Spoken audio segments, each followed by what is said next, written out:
آمد مصطفیٰ آمد مصطفیٰ مرحبا مرحبا ذکر صلی علی ذکر صلی علی مرحبا مرحبا جشن بسم اللہ الرحمن الرحیم.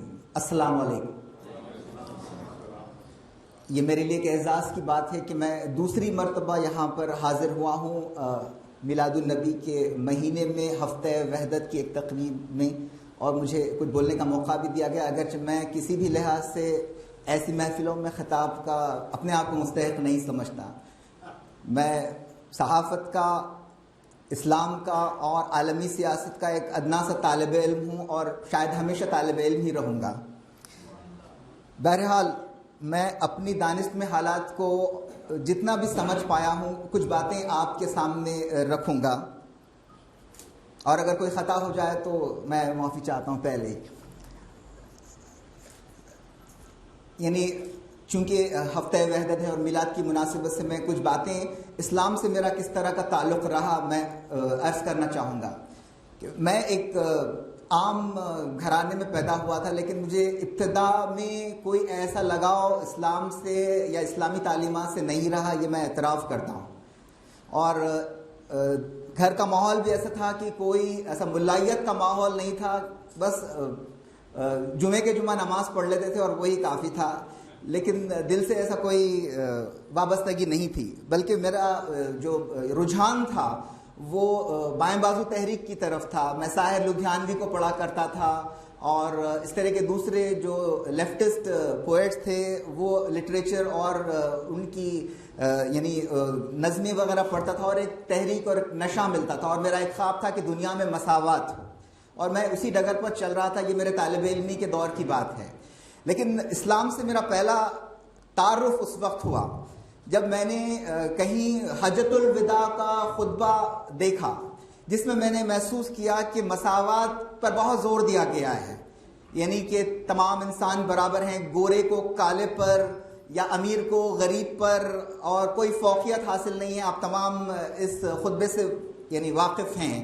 تو یعنی اس خطبے نے مجھے بہت یعنی اپیل کیا، اور میں مطالعہ کرنے لگا اسلام کا اور اسلامی تعلیمات کا، قرآن کا وغیرہ. اس طرح سے میرا تعارف ہوا اور میری دلچسپی بڑھتی گئی. اور جیسے جیسے میں پڑھتا جاتا تھا قرآن مجید یا دوسرا اسلامک لٹریچر، تو مجھ میں یعنی سمجھ میں آتا تھا کہ یہ بھی ایک راستہ ہے اور اس سے بھی مساوات کا نظام قائم ہو سکتا ہے. میں ابھی اسی لیفٹسٹ نظریے سے سوچتا تھا. تو بہرحال جب حجۃ الوداع کا ذکر میں نے کیا ہے تو میں یقیناً اس سے سمجھتا ہوں کہ دیکھیے، حال ہی میں نے خبروں میں ایک نیوز دی تھی کہ حال ہی میں عالمی انسانی حقوق منایا گیا. تو جب ہم عالمی تاریخ کا مطالعہ کرتے ہیں تو جو یعنی مستشرقین کی تاریخ لکھی ہوئی ہے اس کے حساب سے سب سے پہلے مہذب دنیا کو اسلامی یعنی انسانی حقوق کا خیال آیا اور کوئی منشور مرتب ہوا تو غالباً 13ویں صدی میں انگلینڈ کے اس وقت کے بادشاہ کی پہل پر ایک منشور مرتب ہوا جسے میگنا کارٹا کہا جاتا ہے. یہ بات ہے 1225 عیسوی کی کچھ آس پاس کی بات ہے. میں یعنی پھر مجھے احساس ہوا جب میں نے میگنا کارٹا کے بارے میں پڑھا تو یعنی اس سے 500-600 سال پہلے حجۃ الوداع کا خطبہ دیا گیا تھا. تو مجھے محسوس ہوا کہ یعنی انسانی حقوق کا پہلا منشور تو حجۃ الوداع کا خطبہ ہونا چاہیے. تو اور اس کے بعد میں کچھ اور پڑھتا گیا تو مجھے محسوس ہوا کہ سورہ بقرہ ایک آئین ہے، ایک مکمل آئین ہے. اور جہاں تک اور السلام علیکم.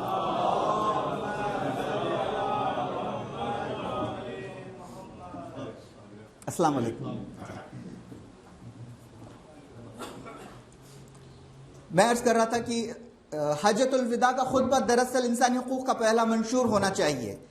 اور جیسے جیسے میں نے مطالعہ کیا پھر میں نے سورہ بقرہ کو دیکھا تو یہ تو خود ایک آئین ہے، اس پر عمل ہو سکتا ہے. اور اس کے بعد میں نے سورہ نساء پڑھا تو اس میں تو خواتین کے حقوق کی بات کہی گئی، جو دراصل میگنا کارٹا میں خواتین کے انسانی حقوق کا کوئی تذکرہ نہیں تھا، بلکہ یعنی آج جو مہذب دنیا بنی پھرتی ہے اس وقت خواتین کو وہ لوگ انسان ہی نہیں سمجھتے تھے.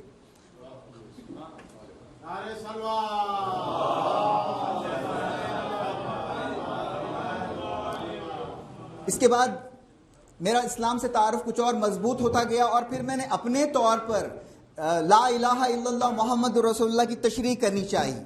مجھے محسوس ہوا کہ یعنی اب لا الہ الا اللہ میں پہلی بات یہ کہ خدا ایک ہے، تو اس کا میں نے اپنی دانست میں یعنی میری جو بھی فہم کی سطح تھی اس کے مطابق میں نے سوچا کہ آپ کسی بھی تنظیم ادارے ملک میں چلے جائیں کہ سب سے اہم شخصیت ایک ہی ہوتی ہے. آج موجودہ دور میں ہم کانگریس کو لے لیں تو سونیا گاندھی ایک ہے، اور بی جے پی کو لے لیں تو نریندر مودی سب سے اہم ہے. اس طرح اب ایران کی بات کریں تو وہاں پر سپریم لیڈر یعنی حرف آخر سمجھے جاتے ہیں. تو بہرحال اس لیے مجھے یہ محسوس ہوا کہ واقعی خدا ایک ہی ہونا چاہیے، کیونکہ دنیا کا نظام بھی اسی طرف اشارہ کر رہا ہے کہ خدا ایک ہی ہے. اس کے بعد بات آئی کہ محمد الرسول اللہ کو کس طرح قبول کیا جائے. تو میں نے جو محسوس کیا، میں نے مطالعہ کیا، تو حضرت محمد امی تھے، سب جانتے ہیں، یہ بھی خدا کی ایک مصلحت تھی. اور جیسا کہ آپ سب جانتے ہیں، قرآن کا ادنا سا طالب علم بھی جانتا ہے کہ قرآن کی زبان کافی بلیغ ہے، فصیح ہے. اور اس دور میں جیسا کہ ہر نبی کے پاس وہ صفات ہوتی ہیں جو اس دور میں ان کی اہمیت ہوتی ہے. مثال کے طور پر حضرت موسیٰ کے دور میں جادو وغیرہ کا دور تھا، تو حضرت موسیٰ کو کچھ ایسے معجزے دیے گئے تھے کہ وہ لوگوں کو اس سے متاثر کر سکتے تھے. تو اسی طرح یعنی حضرت عیسیٰ کے دور میں شاید کہ میڈیکل سائنس کی ابتدا ہو رہی تھی، اور وہاں پر انہیں کچھ ایسے معجزے دیے گئے تھے کہ وہ جو ہے یعنی ایک مشہور فارسی، آپ فارسی داں ہیں، یعنی حسن یوسف دم عیسیٰ ید بیدا زاری کچھ کہتے ہیں. تو کہنے کا مطلب یہ ہے کہ حضرت عیسیٰ میں کچھ ایسے کرشمے دیے گئے تھے کہ وہ مردے کو اپنی سانس کے ذریعے زندہ کرتے تھے. تو بہرحال حضرت محمد کے دور میں شعر شاعری، عربی زبان کی فصاحت و بلاغت کا دور تھا، اور قرآن مجید کی زبان ایسی فصیح و بلیغ ہے کہ کوئی بھی جب اس کا مطالعہ کرتا ہے تو اس کی زبان، اس کی بلاغت، اس کی فصاحت سے متاثر ہوئے بغیر نہیں رہ سکتا. تو اس کے بعد میں نے دیکھا کہ ایک امی ہے اور اس کا اتنا کلام ہے اور اتنی فصیح و بلیغ زبان ہے، تو یقیناً یہ آدمی کا کلام نہیں ہو سکتا، یہ یقیناً خدا کا کلام ہے. اور میں نے اس وقت، اگرچہ میں مسلمان گھرانے میں پیدا ہوا تھا، لیکن میں یعنی اپنے طور پر اس تحقیق کے بعد اپنی سطح سے میں نے سوچ سمجھ کر یہ ایک لیفٹسٹ سے ایک مسلمان کی طرف سفر طے کیا. تو آج اسی کا نتیجہ ہے شاید میں جو دوسرے میرے سماج میں پائے جاتے ہیں مسلمان، ان لوگوں سے میں تھوڑا مختلف ہوں. اور اسی مختلف یعنی امتیازی تو بہت شاید میں نہیں کہہ سکتا، تھوڑا سا الگ ہونے کی وجہ سے مجھے اور ہر طرح کے مطالعے کا ذوق و شوق پیدا ہوا.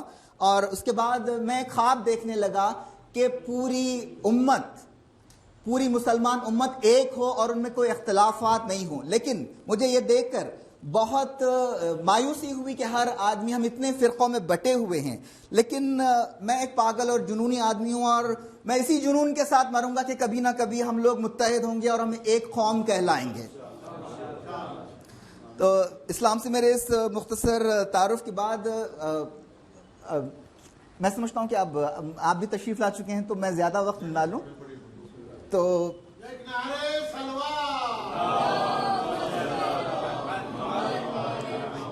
اس کے بعد میں ایک صحافی بھی ہوں اور تاریخ کا طالب علم ہوں، اس لحاظ سے میں کچھ باتیں کروں کہ دیکھیے کہ ہمیشہ ہر دور میں 1400 سال سے اسلام کے خلاف سازشیں ہوتی رہی ہیں، اور ہم اپنے مفادات کے لیے ہم ہر بات کو ان کی سازشوں پر الزام نہیں دے سکتے. ہماری بھی اپنی بے وقوفیاں ہیں، ہم کیوں ان کی سازشوں کے دام میں آتے ہیں.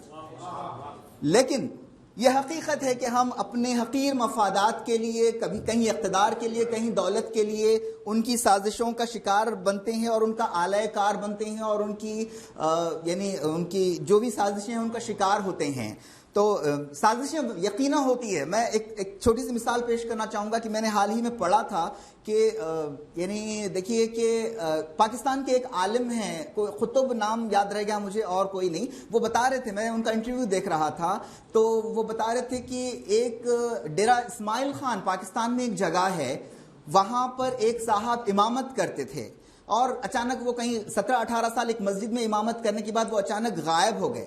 پھر کافی عرصے بعد کسی مشرق وسطیٰ کے ملک میں وہ نظر آئے، وہی امام صاحب. لیکن ایک صاحب جنہوں نے انہیں پہچان لیا تھا، وہ کیا دیکھتے ہیں کہ ایک دن بھر کی کانفرنس وغیرہ کچھ پروگرام چل رہا تھا، ظہر کی نماز ہو گئی، عصر کی نماز ہو گئی، مغرب کی نماز ہو گئی، لیکن وہ امام صاحب اپنی نشست سے اٹھے نہیں اور نماز کی توفیق انہیں حاصل نہیں ہوئی. انہیں بڑا تعجب ہوا تو وہ بڑی کھوج میں لگ گئے، اور آخر میں ان کے اندر جو تجسس پیدا ہوا تھا اس کے نتیجے میں وہ ان امام صاحب کے پاس گئے. تو انہوں نے کہا کہ آپ نماز کے لیے تشریف نہیں لائے. تو انہوں نے کہا کہ میں اس لیے نہیں گیا کہ میں مسلمان نہیں ہوں. تو بڑی حیرت ہوئی کہ آپ تو میں نے سنا ہے کہ ڈیرہ اسماعیل خان میں جو ہے امامت کرتے تھے، تو وہ میری ڈیوٹی تھی. تو یہودی جو بھی لابی ہے، صہیونی طاقتیں ہیں، انہوں نے اس امام کو وہاں پر بھیجا اور انہوں نے اپنے مطلب کا اسلام وہاں پر لوگوں کو سکھایا. دین پتہ نہیں 17-18 سال میں انہوں نے کیا کیا قیامت نہیں مچائی ہوگی اور لوگوں کو کس طرح سے ورغلایا نہیں ہوگا. ایسے اور بھی 2-3 واقعات ہیں، لیکن مجھے وقت کی اہمیت کا اندازہ، اسی لیے میں مزید مثالیں دیے بغیر آگے بڑھتا ہوں. کہ یعنی میری اس بات کے کہنے کا مقصد یہ ہے کہ یقیناً سازشیں ہوتی ہیں اور ہم اس کے اعلی کار بنتے ہیں. دیکھیے 1400 سال چھوڑ دیجئے، گزشتہ 100 سال میں کیا کچھ نہیں ہوا. پہلی عالمی جنگ تھی، یہ یورپی اقوام کی جنگ تھی، لیکن اس کے نتیجے میں اسلام کو نقصان ہوا اور خلافت عثمانیہ ٹوٹی. اس کے نتیجے میں سائکس پیکو ایگریمنٹ ہوا اور اس کے نتیجے میں ایسے بانٹ دیا گیا کہ یعنی کسی بھی زبان، تہذیب، مذہب اور اس طرح کی دوسری باتوں کو پیش نظر رکھ کے نیشن سٹیٹس کے نام پر بس کاغذ پر لکیریں کھینچ کر ملک بنا دیے گئے. تو اس طرح سے یہ معاملات ہوتے رہے. اور اس کے بعد دوسری عالمی جنگ ہوئی اور اس کے نتیجے میں بھی ہم نے دیکھا کہ یہ بھی یورپی اقوام کی جنگ تھی بنیادی طور پر، لیکن اس کے نتیجے میں عرب سرزمین پر ایک سازش کے تحت اسرائیل کو بسایا گیا، اس کا تحفظ کیا گیا، جس کا تحفظ آج تک کیا جاتا ہے. اور یہ تمام مشرق وسطیٰ کے تماشے ہو رہے ہیں اسی اسرائیل کو مضبوط بنانے کے لیے. اور اس کے بعد جب دوسری عالمی جنگ بھی ہو گئی تو پھر ایک نیا دنیا بنی اور دنیا 2 بلاکس میں بٹ گئے، امریکہ اور USSR کے نتیجے میں. اور اس کے بعد ان سپر پاورز کے کھیل میں اتنی تباہی ہوئی جس کا سلسلہ آج سیریا میں جاری ہے، افغانستان میں جاری ہے، عراق میں جاری ہے، یمن میں جاری ہے. اسی کا تسلسل ہے یہ. دیکھیے افغانستان میں سوویت انویژن کے بعد امریکہ نے اس صورتحال سے جس انداز میں نمٹا، وہ اس کے نتیجے میں القاعدہ پیدا ہوئی. اور یہ IS ہو یا دوسرے گروپس ہو، کوئی فرق نہیں ہے، ان میں ذہنیت وہی ہے اور اسی کے نتیجے میں آج یہ سب کچھ ہو رہا ہے. اور امریکہ نے افغانستان، ان کے یہ جتنے یعنی مفاد پرست ہوتے ہیں اور طوطا چشم ہوتے ہیں، کوئی اور نہیں ہوتے. اور ان کے یعنی انہوں نے اپنا مطلب ہونے کے بعد انہوں نے جس انداز میں افغانستان میں جان بوجھ کر پاکستان کی دینی درسگاہوں کا سہارا لے کر اس طرح کا زہر لوگوں کے ذہنوں میں یعنی بھرا تھا، اور جب ان کا مقصد حاصل ہو گیا اور سوویت یونین کا شیرازہ بکھر گیا، اور اس کے بعد یہ لوگ جو ہے اس زہر کو، ان ہتھیاروں کو اسی طرح چھوڑ کر چلے گئے. اور جب 9/11 ہوا اس کے بعد اس بہانے سے انہوں نے افغانستان پر حملہ کیا، اور جب افغانستان پر زمین تنگ ہونے لگی تو یہی عناصر جو شدت پسند عناصر تھے وہ یمن کا رخ کر گئے. پھر 2011 کے عرب بہار کے بعد جو صورتحال پیدا ہوئی وہ لوگ بکھر گئے. اور پھر 2011 کے بعد کیا ہوا، یعنی کئی ممالک اپنے مفادات کے لیے میدان میں اتر پڑے، چاہے وہ سعودی عرب ہو، قطر ہو یا ترکی ہو، پھر امریکہ تو ہے ہی، اور پھر اسرائیل تو ان تمام یعنی پوری جو دنیا کو اور ان سازشوں کا جو محرک و محور ہے، اس نے بھی موقع کو غنیمت جانا اور اپنے مفادات کے لیے یہ صورتحال پیدا کی. اور آج تک یہ سلسلہ جاری ہے. اور میں سمجھتا ہوں کہ آج اب جو کچھ یعنی اب کچھ موجودہ جو صورتحال ہے ایلیپو وغیرہ کی، دیکھیے اب یہ جو سوشل میڈیا آ گیا ہے، اس سے میں اسے کہتا ہوں، ایک تیلگو میں کہا ایک محاورہ ہے جس کا مفہوم یہ ہے کہ پاگل کے ہاتھ میں پتھر، پچڑو چیتلا رائی اسے کہتے ہیں. تو سوشل میڈیا بھی یہی ہے کہ اب اس طرح کی باتیں پھیلائی جا رہی ہے کہ ایسی نسل کشی ہو رہی ہے اور وغیرہ وغیرہ. تو آپ تمام بخوبی واقف ہیں. تو یعنی دیکھیے نسل کشی کی کیفیت مجھے نظر نہیں آتی. ابھی جب شائعہ ہو رہا تھا تو کچھ اس موضوع پر بات ہو رہی تھی. دیکھیے وہاں پر آپ نے خبروں میں دیکھا ہوگا کہ ریڈ کراس ہے اور اتنا بڑا میڈیا ہے, اور نسل کشی ایسے ہی نہیں کیسے, اس کے کچھ شواہد ہوتے ہیں. تو نسل کشی وغیرہ کی ایسی کوئی بات مجھے نظر نہیں آتی جب میں حقائق کے اعتبار سے حالات کو پرکھتا ہوں, کیونکہ وہاں پر عالمی تنظیمیں ہیں اور جیسے سے انخلا کی بات ہو رہی ہے, وہاں پر جو ہے عالمی اداروں کا اور دوسرے میڈیا کے اداروں کا وجود ہے. وہاں پر یہ کوئی 80-90 کی دہائی نہیں ہے کہ سربینیکا میں قتل عام ہو گیا, کسی کو پتا نہیں چلا, اور برسوں بعد جب سینکڑوں لوگوں کی لاشیں نکل رہی ہیں تو پتا چلا کہ نسل کشی ہوئی ہے. ویسا کوئی معاملہ نہیں ہے, آج صورتحال الگ ہے. اور جہاں تک یعنی مجھ سے میرے یعنی دوست احباب وغیرہ بھی پوچھتے ہیں کہ کیا ہو رہا ہے مشرق وسطیٰ میں, تو میں اور خاص طور پہ جب میں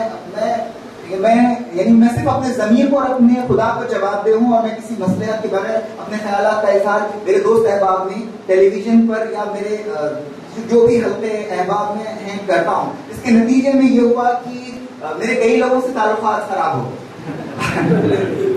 دیکھیے میرا بچپن بہت عرصے تک ایک ہندو دوست کے ساتھ گزرا. وہ برہمن ہے اور کافی کٹر برہمن ہے, لیکن ہم پڑوسی تھے اور ایک ساتھ بڑے ہوئے. کافی میرا گہرا دوست تھا, اور میرے خاندان والوں کو اس بارے میں کوئی اعتراض نہیں تھا کہ میں برہمن کے ساتھ رہتا ہوں. وہ ویری سیٹسفائڈ, کوئی ان کو شکایت نہیں تھی. لیکن میں کچھ محفلوں میں آیا, آپ کے پاس آیا اور کہیں دوسری جگہ گیا, کہیں کھل کر کچھ خیالات کا اظہار کرا, تو انہیں تکلیف ہونی شروع ہو گئی. تو یہ ایک حقیقت ہے ہمارے معاشرے کی. ہم نے اپنے معاشروں کو اتنا بالغ نہیں بنایا ہے اس وجہ سے کہ ہم جو ہے دیکھیے اتحاد کا مطلب یہ نہیں کہ آپ میرے رنگ میں رنگ جائیں یا میں آپ کے رنگ میں رنگ جاؤں. اتحاد یہ ہے کہ رواداری ہو, ایک دوسرے کو برداشت کیا جائے, ایک دوسرے سے نفرت نہ کی جائے, اور نفرت کو اتنی نہ بڑھائی جائے کہ ایلیپو یا بغداد یا جتنے بھی معاملات میں ویسی کوئی صورتحال پیدا ہو. دراصل یہ یعنی ہمارے جو آپسی اختلافات ہوتے ہیں, تعصب ہوتا ہے, یہ جو کچھ ہو رہا ہے خونریزی, وہ اس کی انتہائی شکل ہے. یعنی اگر میں کسی سے تعصب رکھ رہا ہوں تو یہ اس کی ابتدا ہے, اور وہ جو خونریزی ہو رہی ہے, گلے کٹ رہے ہیں, وہ اس کی انتہا ہے. تو بہرحال میں آج بھی خواب دیکھتا ہوں اور کہ کسی نہ کسی مرحلے پر تاریخ کے ہم متحد ہوں گے, اور یعنی ہمارے اتحاد سے دنیا ڈرتی ہے, اور اسی لیے ہم اتحاد سے روکنے کے لیے یہ تمام تماشے ہو رہے ہیں. بہرحال میں مایوس نہیں ہوں کہ کبھی نہ کبھی شاید وہ دن آئے گا کہ عالم اسلام ایک ہوگا, اور میری زندگی میں نہ آئے تبھی مجھے کوئی تکلیف نہیں ہے, کیونکہ ایک شعر پر میں اپنی بات ختم کرنا چاہوں گا کہ منزل ملے نہ ملے مجھ کو اس کا غم نہیں, منزل کی جستجو میں میرا کارواں تو ہے. شکریہ خدا.